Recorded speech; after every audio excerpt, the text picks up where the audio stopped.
the Apple HomePod, success or failure, and which virtual assistant is good for what. This is MacVoices.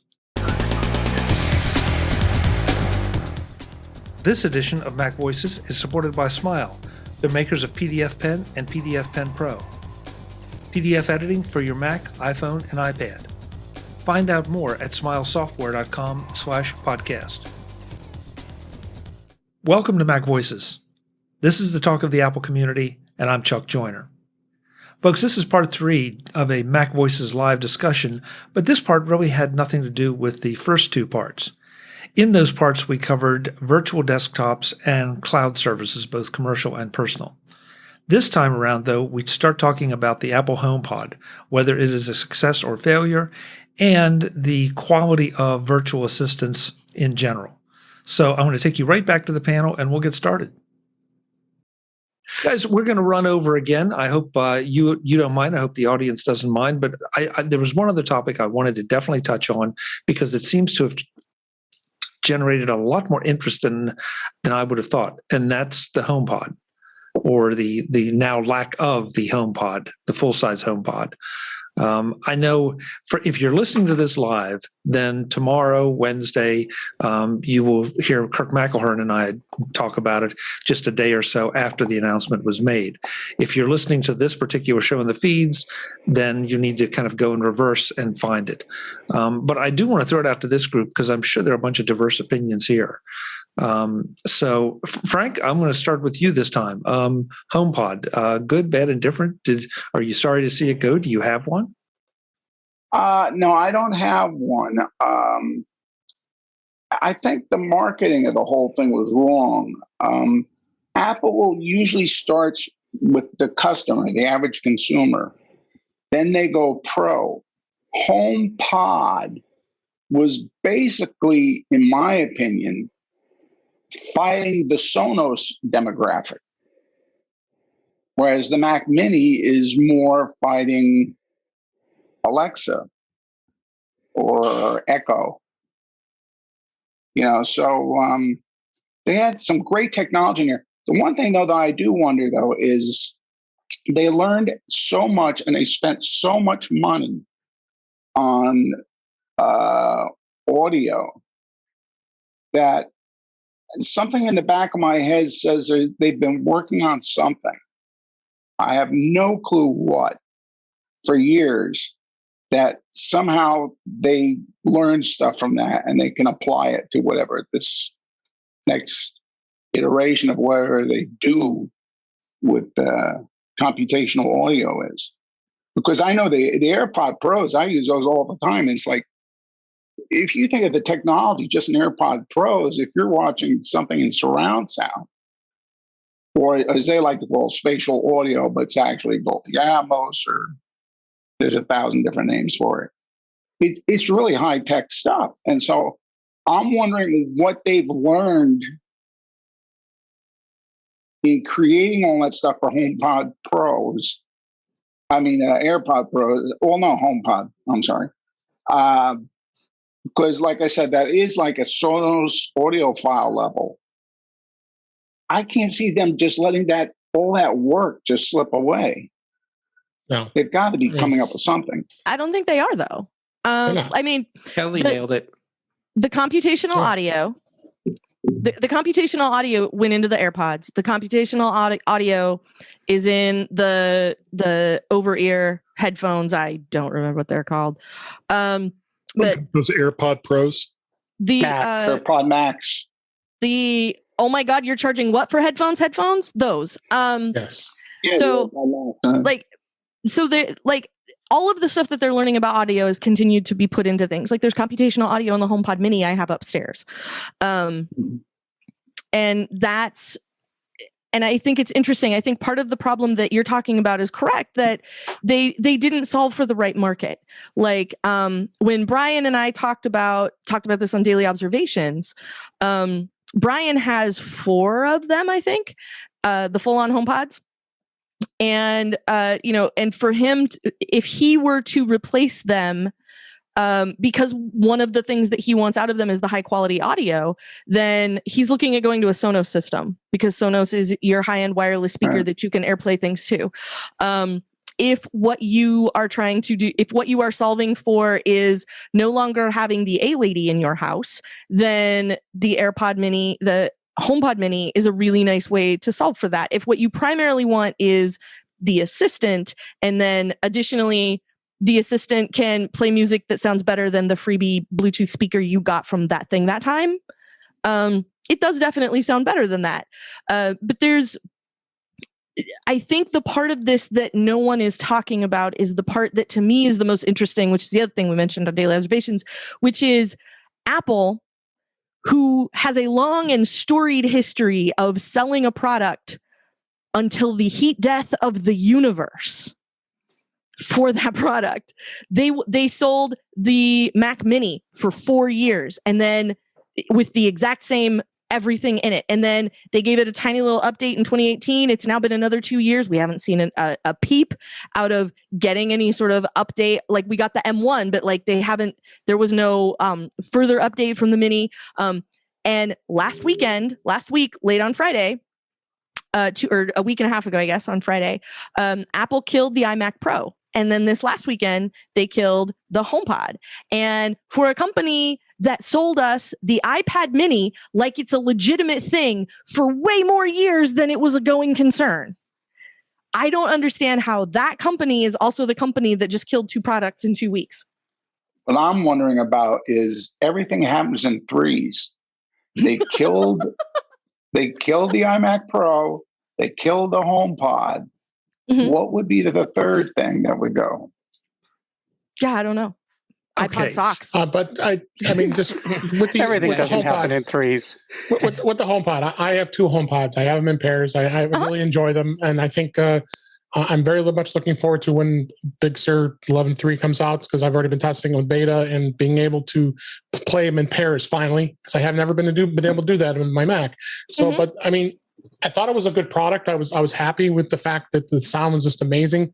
But then, of course, having a 20th anniversary gift right next to me here of the Sonos Move kind of, really changed my thought a little bit, because the sounds, I drank a little bit of the Kool-Aid with Sonos. So, but I like what Apple's doing with the fact that they saw how incredibly successful the HomePod Mini was, and how much they're selling of them, and seeing that they could come up with a package that small and still be able to have a great sounding speaker and not have to have that large size HomePod, because a lot of people just were turned off by it. I mean, the pricing was high. It was $350 when it first started. Luckily, when I bought them, I was at that point when they were discounting them for $199, so I at least got a little better deal on my second one. But I think that's where Apple was looking at in the sense of the speaker market. And even Sonos is coming out with a small portable model, and you guys covered it on Mac Observer. That Sonos portable speaker, that's the Bluetooth, and $169. I mean, I bet you any money Sonos is going to have some pretty incredible sales of that particular speaker. And I think this market in itself, these little speakers it's just really hot right now. People want to have the portability. And then that's the other disadvantage of the HomePod, is not being able to take it portable. Yes. This move Mini. is, and the Mini too, you really can't take it portable. This Move is just incredible. I take this big thing with me, and granted, it's pretty heavy, but I just took it with me last weekend. We were sitting around a campfire, and because there was a beautiful weather last week, I pulled it out, had my iPad on, playing music from it, and just sat right outside and got to listen to some great music and have good that quality. So I think that's where Apple is with the HomePod, in the sense that it just wasn't a hot seller. But then the people were comparing it to the iPod Hi-Fi. That was the big time back in the old days with Steve Jobs, and saying, I remember that quote of him saying that I'm going to get rid of my complete stereo system, and this HomePod thing sounds incredible. The iPod Hi-Fi. So Apple's been there before, so they've seen it. So I think they were smart looking at it in that sense too. Well, it was underpowered, like relatively, like the insides, like the processor in it wasn't a real high processor. Like I saw somewhere somebody was doing some sort of like benchmarking, and the Mini leaves it in the dust. And So maybe there was not an easy way to update it. Like, I'm just assuming it was some sort of like supply chain / logistical thing. Like, we don't want to just sell the second generation of it in a different color or something. Like, I think they're gonna make something entirely new out of what they got from the HomePod and what they're learning from the Mini, and do something really awesome with it. And I hope that they do. Like, Stephen Aquino has been writing again and again about how accessible a device it is and how great it is to him that he has that option available. And so I think there's absolutely a place for it. I think Apple shot a little higher than they maybe needed to, because when it came out at the time, like, I had zero interest in a HomePod. I always had zero interest in a HomePod. I ended up with a HomePod Mini because it made a nice birthday present, because it was much nicer price, and because it didn't solve the home audio problem. I solved my home audio problem a long time ago, courtesy of Bowers & Wilkins. Like, we've taken care of that. Because I do not come to play, Frank. I was going to say. Now, they're not the beautiful Nautilus speakers, but I didn't spend I didn't spend the same amount as a car on each of them either. So that's why I don't have them. But I solved my home audio problem like a long, long time ago, and I don't need to solve it again with the HomePod. And I think that for me, that was why I had no interest in it. And the people that I knew who also were sort of looking at it kind of said the same thing. Like, I have speakers almost as tall as I am. I don't need more super fantastic audio in my house. I have enough super fantastic audio in my house, and I don't like this. I'm not interested. I think the Mini fits much more nicely because it competes with the Dot. Like, a lot of people don't have an Echo Base. What a lot of people have, if they have something from Amazon, is the Dot, the little, $40, $50 situation. And if you're, and you can replace, and you can replace that hockey puck with something a little cuter that sounds a lot better, that is pimped to you by a company that isn't necessarily interested in all the information that you feed it. So for a lot of people, I think there's a certain amount of appeal, right, Andrew? All right. So Kelly answered my question earlier, but I want to ask the rest of the group. We've heard for, I don't know, probably a couple months now, but we've really been hearing it for the past couple weeks, and that maybe there's going to be an Apple Spring event, maybe not. But my first thought was, did Apple cancel the OG HomePod in anticipation of some kind of new product, or do we think it's finally done and it's just a HomePod Mini from now on? HomePod Mini. I think it's going to be just a Mini, because there's no base end to the Mini. Andrew, I'm with you. I keep wondering, sort of what was alluded to earlier. There's a lot of information they got from this, and this was a first-gen product, and this would not be the first time that they took a first-gen product and took some of that, realized, hey, we should have done this. It was not a huge error, but it also precluded us from doing what we want to do with it. A couple other points I want to get from the chat room here. Craig in the chat room says, HomePod, too much money, should have been more like $200, go for quantity.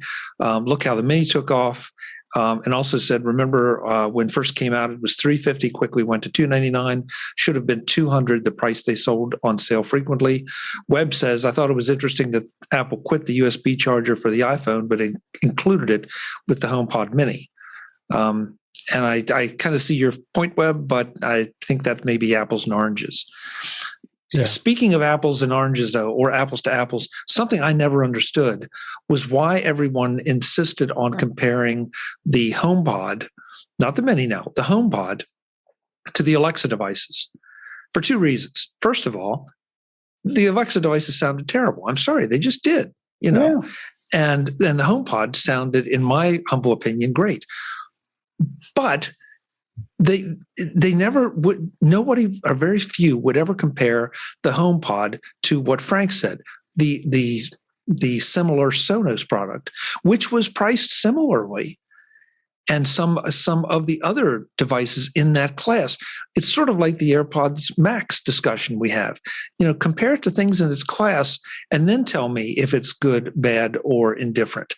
But, don't compare the HomePod to a hockey puck Amazon device and tell me, oh, yeah, the Amazon device wins every time, because no, it doesn't. It depends on your needs. It's Your the wants. assistant is why. It's a speaker that will play music that you can talk to, and you can ask it stuff and it will answer your questions. That's the reason they get compared, for good or ill. That's the reason they get compared. And if we want to have an assistant slugfest, I'm here for it, because I'm not convinced the S lady wins that fight. I'm really not. I have the A lady here at home never. too. I agree. You ask the S lady, she says, "Go ask Alexa." Well, but the A lady, said it Frank. It's again. the A lady. Stop saying that. lady, S lady, A A lady. lady, and G lady. Yes. Yeah, So but you gotta it's- have the front. But it's Trigger. the Not for A. I mean, like, not to veer this off because I know we're already over, but a speaker you can talk to is a big category. And it goes all the way from the $25 hockey puck up to the formerly $350 product formerly known as HomePod. Like, yes, those are all things. There are other speakers you can get that have the A-Lady equipped in them. So if you want an actual speaker that you can also actually talk to, those are also options. I know Amazon tries to sell them to me occasionally because they really think I want one, and I don't. But like, if what you want is the assistant and have and have a speaker, or Brian's picture of it is, I can walk through my house and speak to the air, and something is going to obey my command. I can walk through the house and turn on the lights or turn off the lights, or, in my house, turn them blue and it's disco time or whatever. You can turn on appliance. You can turn on like the hot water boiler I have in the kitchen is hooked up so that I can talk to it. You can set the thermostat. You can open the garage door, whatever. Having the opportunity to do that, and then also like, what's the weather, what's on my calendar today, that kind of stuff. Like, people really like having that assistant, and then to be able for $99 to get a much nicer assistant, a much nicer speaker with an assistant in it than the one that Amazon wants to sell me, is a very different proposition than a $200 or a $300 speaker. I never saw it at $200. I saw it at $250 quite a bit. But having that speaker's assistant do the thing that you need to do, like, depending what you're asking it, for a lot of people that may not make a difference. And I think that's why they get conflated. Craig agrees with you. He says, yes, Kelly, it's the assistant. Siri still lacks compared to all other platforms. Yeah, because she wasn't designed for. She was designed. She was designed for a screen. She was designed for the 4S. She was designed for you to ask your phone a thing and have the results displayed to you on a screen, and then you could choose which. Which O'Reilly Auto Parts is the one that I'm looking for? Which of these web results is the one I want? Which of these things that I can see in front of me is the one I'm going to tap on? And the assistant in my phone saved me the search. That's a very, very different thing from what Google and Amazon both did, which was design something that was really never meant to ever be on a screen in the first place. And they designed something that was primarily an interaction that was only going to happen with your voice. That's that's the fundamental difference. That's the development approach that went into both of them. The S Lady always started as a screen, as a thing that you interacted with on your screen, and the others never did. Jeff, you said you took umbrage. I do. People love to bag on Siri and say Siri is the worst. And while I appreciate that, that's wrong. All three are the worst. All three of these suck. Straight up. There is no commercial voice assistant on the market today that's actually worth the silicon that it's burned into. They all suck. They each have a feature that they might be able to do better more often than the others, but they are all crap across the board. And if you talk to an S-Lady device expecting it to give you the same results that a G-Lady device is, you're going to say S-Lady sucks. But if you try and give a single command that turns on your lights and then changes the thermostat and then switches music over here and does three other things just like that, and you ask the A-Lady or the G-Lady to do that, you will be sorely disappointed because only the S-Lady does that. And anyhow, so there are different things that each of these do better, but all three of them are crap. And I have all three of them surrounding around me right now. I have a Google Hub right here in front of me. I got the Sonos, which has the built-in A-Lady, and I got the HomePod. So I I want to be immersed to understand how all three of these assistants work, and I definitely can attest. I agree with Jeff 100%. They all have their own individual ways of working, but if you're using HomeKit, I think the S ladies are going to be the way to go. I mean, are you able to say anything at all without the whole room exploding into digital assistants? Sometimes I've tried. I say okay, G lady, and then I say okay, A lady, and then S lady. They all can say, well, I'm not the preferred assistant, but okay, you could tell me that. There's got to be some way to set up an argument between them. There is. You set up an appointment on your calendar called OK Google something, and then and then you have the S lady read it to you, and then the two of them are off to the races. Somebody did it on YouTube, and it like wound up all their assistants in this little like round robin of conversation. So yeah, it's totally doable. Dave has a control problem. I want that link. I have what? You have a control problem. You want to be able I'll to find just it talk for you, Guy, and have them talk back to you.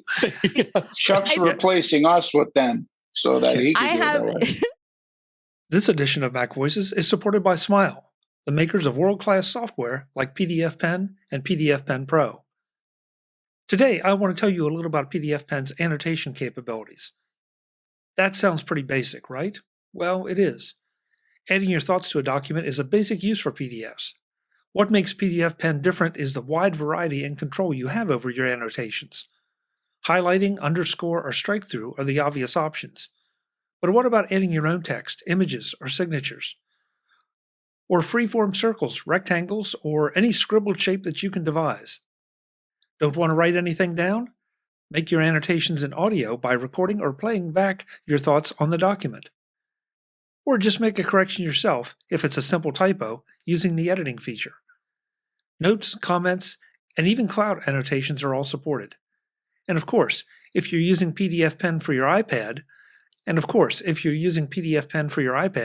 you get all the features you would expect that come from Apple Pencil support. In short, if you have a need to put a note on a PDF, Pdfpen can do it any way you wish. Find out what Pdfpen and Pdfpen Pro can do for you by visiting smilesoftware.com/podcast. Learn all about the features, then try them for yourself with the free demo. That's smilesoftware.com/podcast to learn about Pdfpen from Smile, the makers of world-class software. Thanks to Smile for their support of MacVoices. I have found that I can get more reliable sports scores from the S lady than I can from the A lady. Using both of them let me be specific. It was NBA scores. I have gotten better NBA score information and better NBA record information. Like, what's the record of this team? And the S lady gives me better information on that than the A lady, who kind of goes, and I've got I can get news and weather kind of the same from both of them. I've played with the Google one, but I don't have it in my house. I played with it. I have a friend who has one and has a bunch of them and wasn't using one and loaned it to me for a while, and I don't have it anymore. Kelly? Yes. You want to have a G lady in your house for recipes. It is fracking brilliant. You need to cook something. You say, okay, G lady, how do I make whatever? She finds the recipe and then frickin' walks you through each step, sets all the timers, does everything. It's brilliant. Oh, wow. Yeah. You want a G lady just for the kitchen. Okay. And then suddenly the ads for the ingredients to that will start following you around the web. Check your browser. Yeah. I find the discussion here fascinating. Kelly, I want to give you props because I have not heard anyone explain it quite like that. The idea that Siri was built for a screen and the A lady was built for just voice. That's a really interesting point. But the thing that fascinates me the most about this is that all of you jumped on the assistant part. I didn't buy the HomePod to be having it built in was nice. The ability to say, hey, S lady, play this artist or play this track was a bonus, but I bought it for the speaker. Yeah. And that's the thing. And everybody wants to continually say that the assistant part of it is the important part. To me, it's the audio part. That's the part I'm going to miss. I can replace the summoning the yes lady right there, or with my phone. But I can't replace that the intelligence that and the audio quality that brings in that price range. But not everybody. Like that's why I'm saying, like, a lot of people who bought a HomePod were buying it for Apple quality, and they wanted Apple quality audio out of the thing out of a speaker. And so they bought it. That is a lot of people. The conversation that I've seen around it has been about the assistant, and it's been about the assistant almost the whole time. Every once in a while, there's somebody in the back that goes, "Yeah, but the audio is great." And like, nobody wants to listen to that person. Like, everybody wants to talk about how the assistant on it doesn't tell them the thing that they want to know. Like, maybe she's really terrible at cricket scores. I don't know. I've only ever asked her for basketball. So, there's a certain amount of the audio piece of it, the computational audio, which is great, the way it figures out where the other one is, and then the two of them together coordinate to give you stereo sound. Like, all of that stuff is amazing. And nobody's paying as much attention to that because a lot of people, it was the first swing at a decent speaker that had an assistant in it. It was the first one that was a speaker worth listening to, because you could get an Echo Bass that had a nice speaker in it, but it wasn't a great speaker, and it was never going to be an Apple quality speaker. And an Echo Bass was also like $300. So I don't even know what they are now. And I don't know what the speaker sounds like in them now. But I think that's where a lot of that comes from. A lot of, I had no interest in it because I solved my audio problem, for the bulk of my house. And, and so for other people who were looking for really nice audio in a different place, there's a different, there's a certain amount of that, but that conversation's never the one that I ever hear about the HomePod. And it's not the one that anybody talks about as like, oh, it's going to be, I'm sad because my awesome speakers are going to stop working at some point. Yeah. The guy in the back of the room that's always yelling about the audio being the important thing. Yeah, we're always wearing a tie. I'm that guy. I'm that guy because that's the part that I think is interesting. I want to go around the room though and give everybody a shot at this one, and then we'll get out of here. But the question is, and I will try to sway you, but I don't think I can. But I'll sway you anyway. I'll try to sway you anyway. As soon as they announced that the HomePod was going away, you can't buy a HomePod. I mean, they've been snapped up. People were buying them like crazy, which is really an interesting thing when you think about the fact that because it is what it is, it's going to be discontinued. Support will be discontinued at some point. So you're buying into automatic obsolescence by buying that HomePod, and yet everybody's snapping them up. So I don't think that's what happened. Okay. Go, Jeff, and then I'll come back to my question. Okay. I think what happened was that Apple let inventory dwindle down really low and then made the announcement. So when they made the announcement, there wasn't that much to snap up. It wasn't hard for them to sell out because there weren't that many there in the first place. Yeah. Well, maybe that not. makes sense. Yeah. Okay. So the question is, and I'll call you out as we go. Was the HomePod a failed product? Yes or no? Kelly? Kelly, you're on mute. I knew I was muted. I was trying to get my cursor back all the way back over to make sure I was unmuted. I have a lot of screen now, Chuck. I say no because what we learned from it gave us the HomePod Mini, and then is going to springboard off into other sorts of high quality audio directions, like stuff that we learned stuff that they did with computational audio became part of what spatial audio is in the AirPods Pro, and the great sound that I get out of my HomePod Mini. And I think all of that is definitely useful.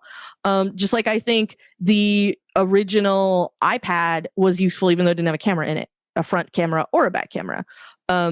It was an opportunity to get something out there, get it in people's hands, see what was going to happen with it, see what we could do. And then, hot on its heels, we got the one with the camera. So I don't think it was a failure, because I think what we got out of it is going to continue to pay off as time goes on. Okay. David? Yes or no? And by the way, I say no. Craig in the chat room says he's like you. He has all three in 3 rooms at home and in the office. So you guys can form a support group or something. That's right. That's why I told him, I said, I'm not alone. And never say Yeah. Failure or not failure? No, not failure at all. I say no, and I agree with Kelly 100%. I think it's something that Apple has learned about. They learned from what the speaker did, and we had and the HomePod had a child. It had the HomePod Mini, so it's now they're going to go advanced with the Mini, see where that goes, and who knows, they may look into another high-end speaker in the future, but maybe they'll learn more about the fact maybe it needs to be a little different than what they did before. But I say no. Okay. Jeff? Yes, it's a failure. Wow. But let me give you a qualification on why I say it's a failure. Yes, it has great audio, and it's great as a streaming device. It's a really good speaker.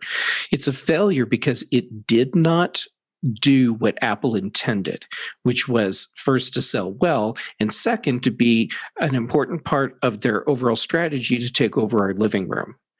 And part of taking over your living room includes the audio experience. The royal we, all of us as consumers, did not buy into the HomePod in that way. So despite the quality of the product, it was ultimately a failure because it did not achieve Apple's goals. Okay, interesting. Frank? I don't think it was a failure. I think, though, it was a very interesting change in Apple's MO. Normally, when Apple does R&D, they always are the last to the party, but they do it perfectly because they see how people interact with the devices and stuff. This time, I got the feeling that they let the engineering people lead. They didn't wait to see what people responded or how they responded. I think they let the engineering team go, hey, see what you can do. I mean, for example, wherever you put that HomePod, it was able to suss where you were and make sure you had perfect sound. You didn't have to do a thing. You didn't have to move the HomePod about. It followed you, basically. So somewhere I think that's going to turn up. And also I want just the one thing Kelly said when she was saying that you would walk through the house and you could just say, do this. You could just walk anywhere through the house and say, do this. Somehow I get the feeling it's something they've learned with the HomePod if they could somehow, and I hate to use the word with Apple because it never happens, is inexpensively, is make a bundle of like those HomePod minis, and they would all be in sync, and you would just place them in different levels of your house, almost like a mesh network. And whatever you told it to do, that's what would happen, no matter where you were. Okay. Well, that was Brian that wanted that, by the way, Frank. That wasn't me. Oh, I'm sorry. But I will say that if I say, like, from where I am, it's up half a flight of stairs and a little bit of hallway away from where I am now. But if I'm just sitting here and I said, hey, lady, text Jeff, I'm really glad the show's almost over or whatever, like, she would hear me and she would do it. And if I said it at this tone of voice, like, she will pick that up from that far away. So, yeah, I don't know why Brian needed 4 of them, but that seems a little excessive. But yeah, I think I could probably cover my whole house with 2 of them, maybe 3. Like, I don't think it would actually take 3, to really do it. And I have 3 levels of house, so that Kelly, it's because he's Brian. That's well, I mean, yeah, like 40% of that is because Brian, and and the other 60% is, well, why not? I'm Brian. So exactly. There you go. Exactly. Jeff, I got that about right? Yep, you nailed it. Okay. Okay, so in the chat room, Claire says, I bought a Chromecast, but soon realized I got more use out of a standard Bluetooth speaker by being able to use it between multiple devices and play audio from YouTube and video and Netflix. That's the issue with a lot of these speaker products. I found it limiting at times to do what I wanted with them. Plus standard Bluetooth speakers were just cheaper, so I could buy more of them, less fancy, but does the job. And Craig says HomePod MIDI. Okay, Craig, not sure. HomePod MIDI? Okay. Jim, failure or that's success? a whole different ballgame. Yeah. Well, I think from Apple's point of view, this is kind of like, failure or success. It's just like they saw a bug on their shoe that was crushed and they brushed it off. It doesn't, come to their attention. But I think, look at this, more broadly. This is sort of part of a much bigger failure. They are just, aimlessly wandering around in this home space. So, you've got, remember when this came out, there was all, echo this, echo that. It felt like kind of a defensive move, which, like they needed to counter that, which they didn't do at all. But also, look at the rest of the space, like Apple TV. What's going on with that thing? And Kelly, you talk about products, being sold and never changed. I have a whole lot to say about the Apple TV. That's why I'm probably like I'm unleashing a, and then they discontinued the router.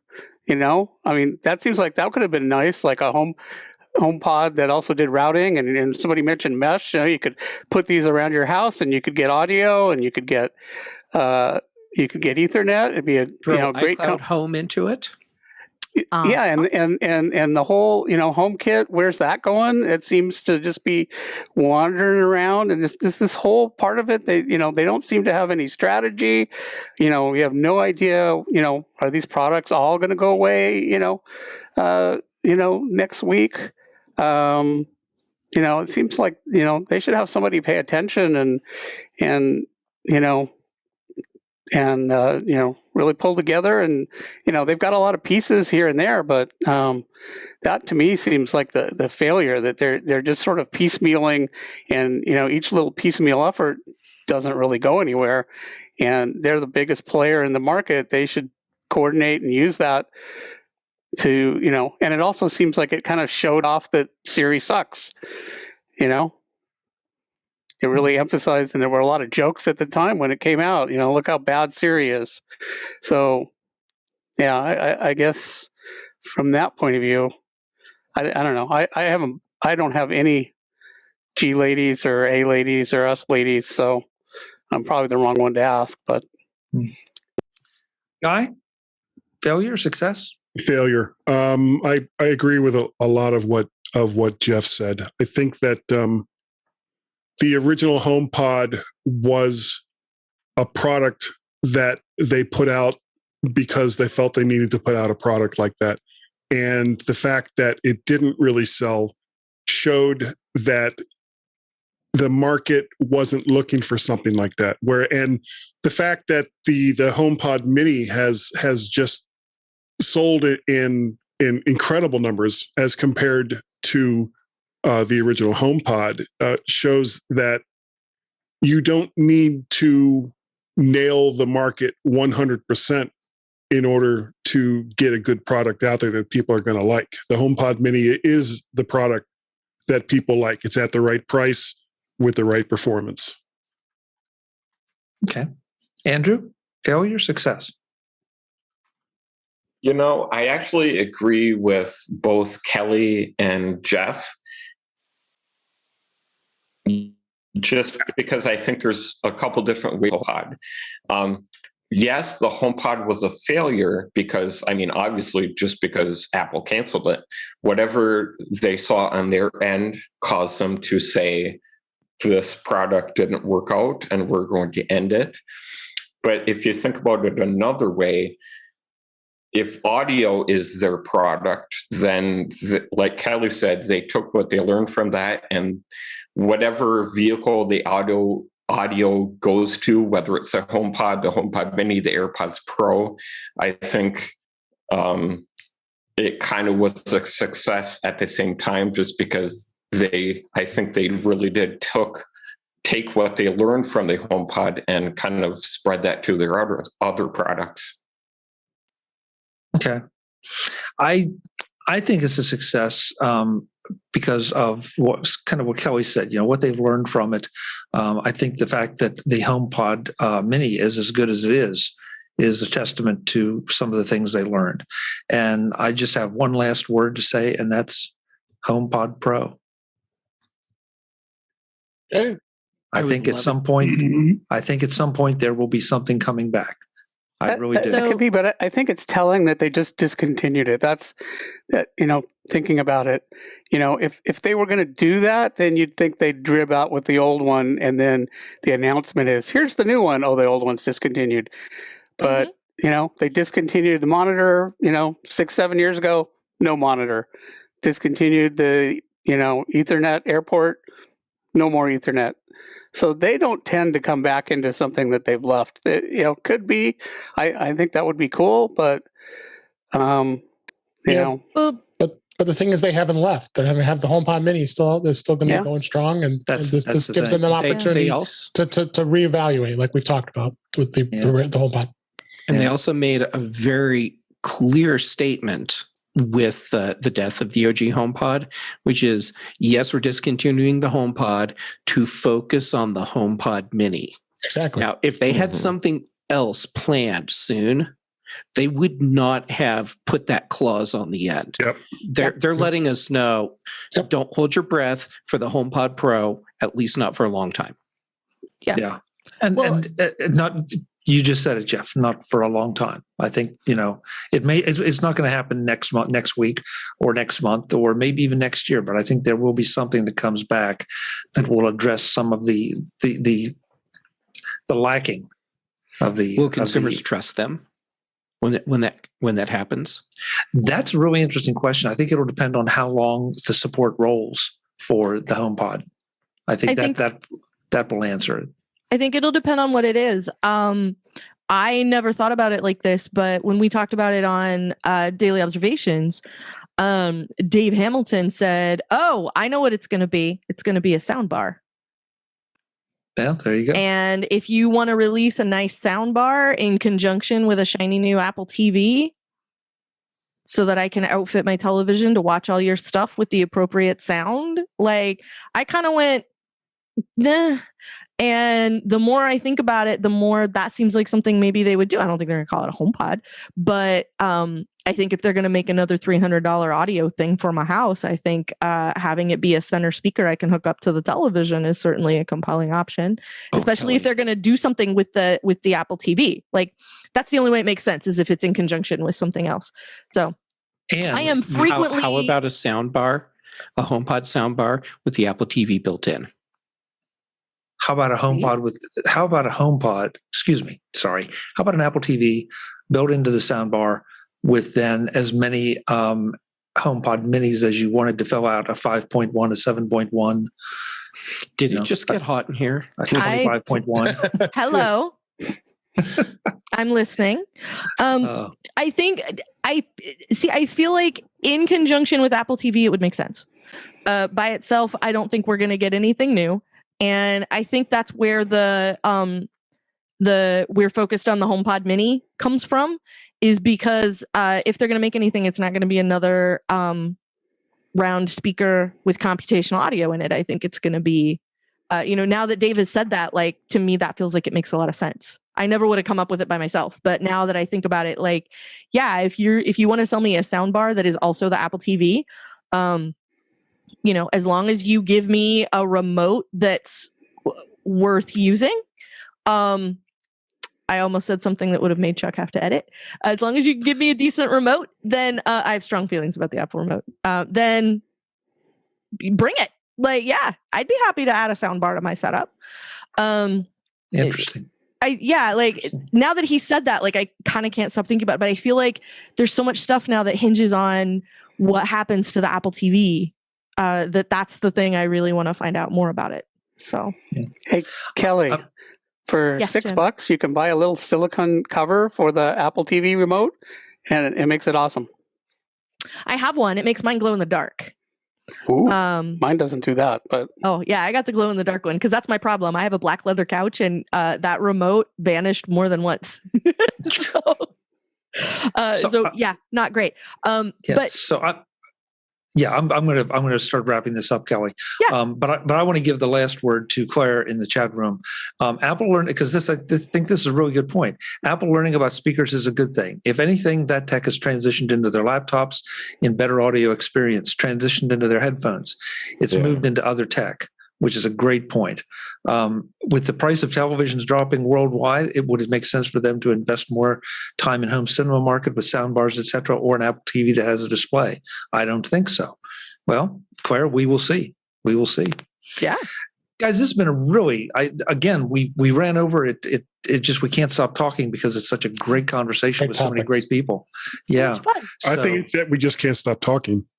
Well, there's that too. So I definitely want to thank the chat room for contributing so much tonight. Thank you guys. Thank you for being here. Thank you for participating. So we are going to go around, but this time we're going to, since the camera's turned on and off and everything changed, I'm going to start at the bottom of my screen this time with Mr. Frank Petrie. Frank, where can folks find you? At the bottom of your screen. On my screen, okay. But you can also find me on Twitter at fpetrie. You can find me on Instagram at PHRANKY. I write a monthly review for SEO Online, and I have a website, ympnow.com. And every Tuesday I'm here. Lord knows why, because I really don't belong here, I don't think. Well, we think you do, or we wouldn't let you in. Well, I do polish your car. Yeah, and you do a darn good job of it too. Thank you. Well, thank you. Thanks for being there, Frank. I'm a buffer. So many jokes. Oh, so many jokes.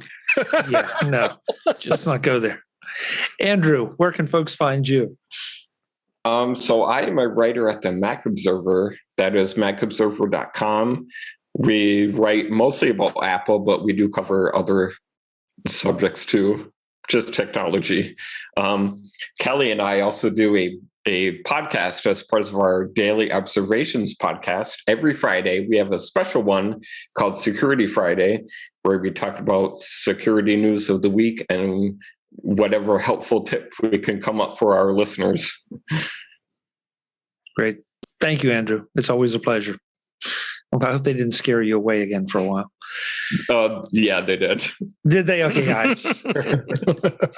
Truth is, they kind of scared me away too, but that's a whole other show. Hey, you're the host. You don't have any choice. Yeah, that's true. Guy, where can folks find you? Guy at mymac.com is the email. vertshark.com is the website. VertShark is the YouTube channel. Like, share, subscribe. That's all you got to do. Let's see. There is VertShark and Mac Parrot over there on the Twitters, as well as Guy's Daily Drive as a live cast while I'm driving, which is a really, really stupid idea, and I don't recommend it to anyone, as well as the mighty mymac.com podcast that we just hit our 11th year on with Gaz, and the Mac to the Future live cast that we do on Facebook on Wednesday nights at 8 p.m. Eastern Standard Time. Thank you. Thank you, Guy. Thank you. Every time you do that whole spiel, I have this urge to go out and buy a used car. I don't know why. You should. I should. And go to the one that has the clown that goes up and down like this. There is a story there, by the way. I'm sure we're not. No, we don't want to. That may be for the after show. Maybe, yeah. Jim, thanks for being here. Where can folks find you? Well, you can find me at proview.com, and then also on Twitter at what is the Twitter? ProView Jim, at ProView Jim. Great. Thanks for coming, Jim. It's always great to have you. Mr. Gamet, it's always a pleasure to get you on here and get your wisdom. You bring a sense of sanity to this, maybe, perhaps. God help us all. And pants. Never. Hey, you can find me at Guys Used Car Sales. The deals are crazy. Massive. And when I'm not selling old Subarus for Guy.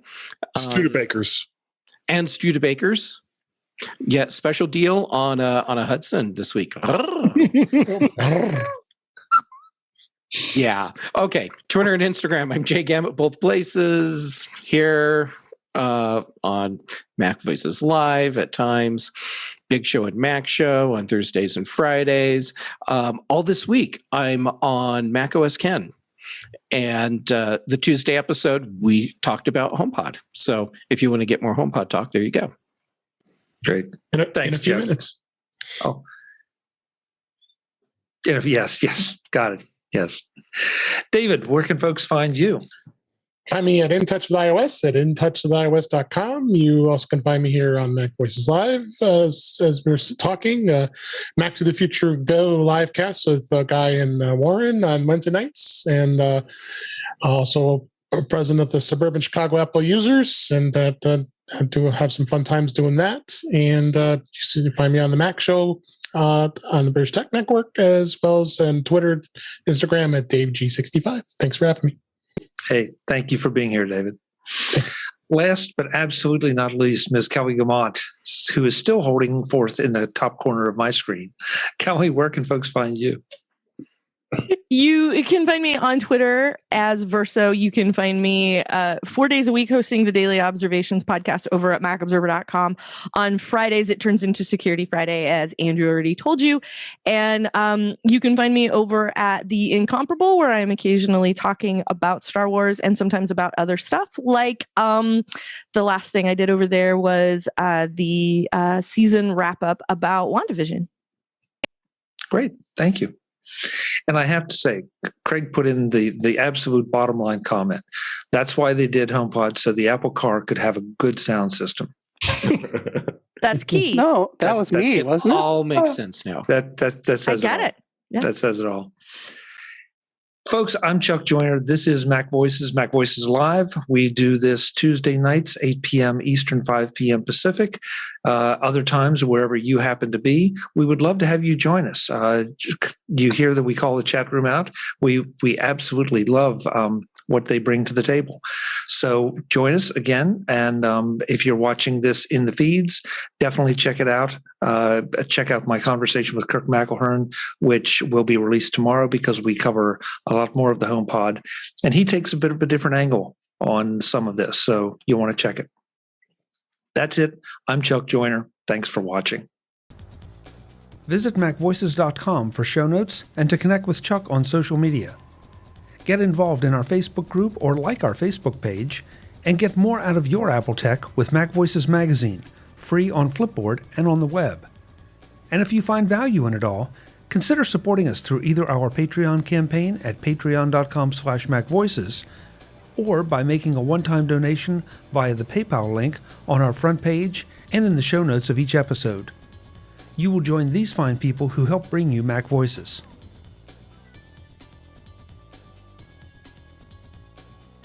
Advertising handled by Backbeat Media at backbeatmedia.com.